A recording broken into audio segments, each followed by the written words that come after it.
Baiklah, dengan ini saya nyatakan KTT G20 di Bali, Indonesia ditutup.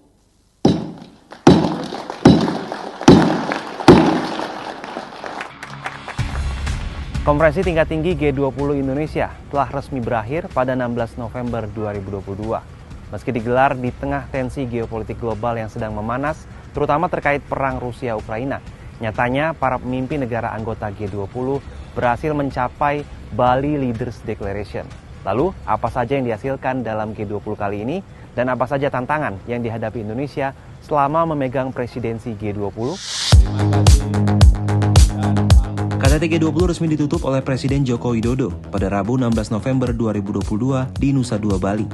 Dalam pertemuan puncak selama 2 hari tersebut, para pemimpin dunia berhasil melahirkan Bali Leaders Declaration, yang merupakan deklarasi pertama yang dihasilkan para pemimpin G20 sejak Februari 2020. Dalam pidato penutupannya, Jokowi berterima kasih kepada seluruh pemimpin negara G20 yang telah berhasil menyepakati Bali Leaders Declaration, dan ditutup dengan penyerahan palu kepada Perdana Menteri India Narendra Modi yang menandakan estafet presidensi dari Indonesia kepada India.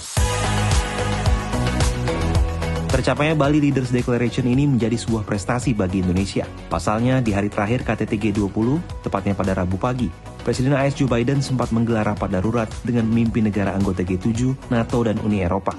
Rapat ini terkait serangan rudal di sebuah desa di wilayah Polandia yang berbatasan langsung dengan Rusia. Rudal yang menewaskan 2 orang ini diduga berasal dari Rusia. Serangan ini sempat membuat kegiatan G20 hari kedua terlambat, bahkan memicu spekulasi kegagalan deklarasi karena meningkatnya tensi akibat serangan. Dalam konferensi pers Rabu 16 November selesai menutup KTT G20, Jokowi mengakui diskusi berjalan cukup alot, terutama terkait kesepakatan soal perang Rusia-Ukraina. Namun berkat kerjasama seluruh pihak, deklarasi bisa tercapai. Ya, jadi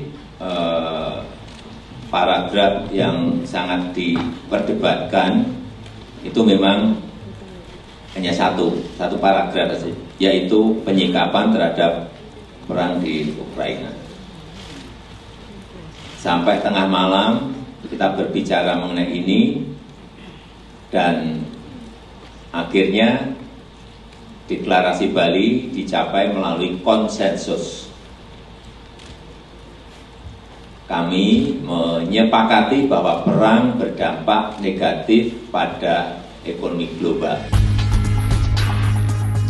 Sejak awal KTT berlangsung, perang Rusia-Ukraina memang menjadi sorotan.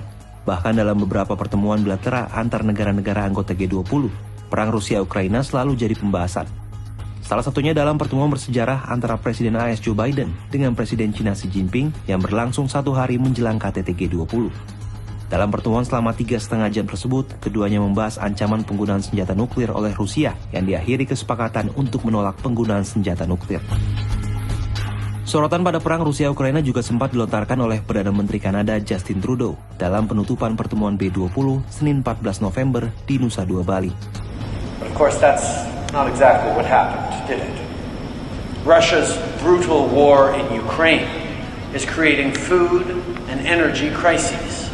It's disrupting supply chains and raising the cost of living.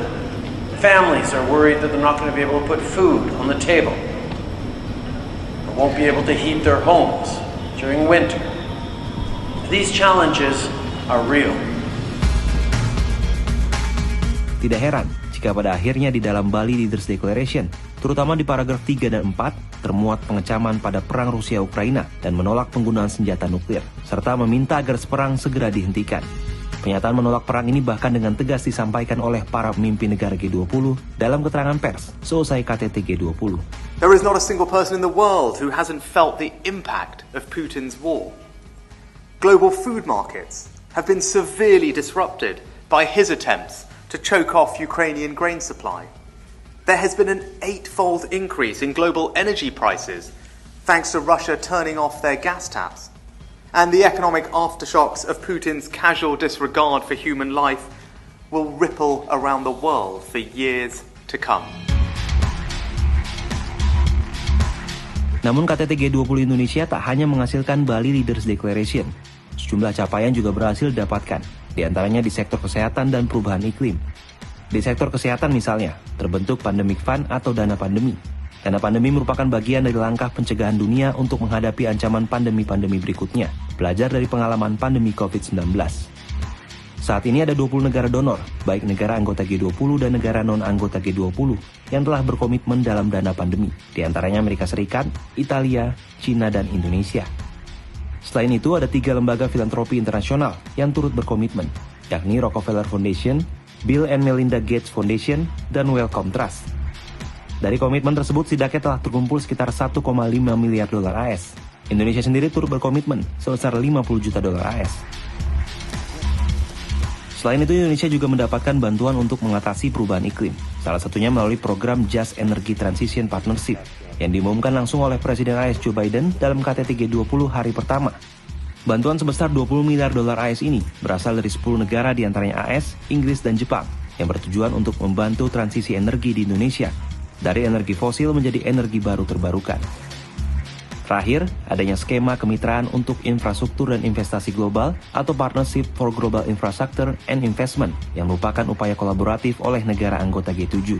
Program tersebut berkomitmen untuk menginvestasikan 600 miliar dolar AS selama 5 tahun ke depan dalam bentuk pinjaman dan hibah untuk proyek-proyek infrastruktur berkelanjutan bagi negara berkembang. Sejumlah capaian itu tentu menjadi sesuatu yang harus diapresiasi. Di tengah situasi global yang tidak menentu akibat perang Rusia-Ukraina, sejumlah kesepakatan berhasil dicapai. Apalagi delegasi Indonesia telah berhasil membuktikan dan bisa mengakomodir suara-suara yang kurang didengarkan, yang tentunya demi kebaikan bersama.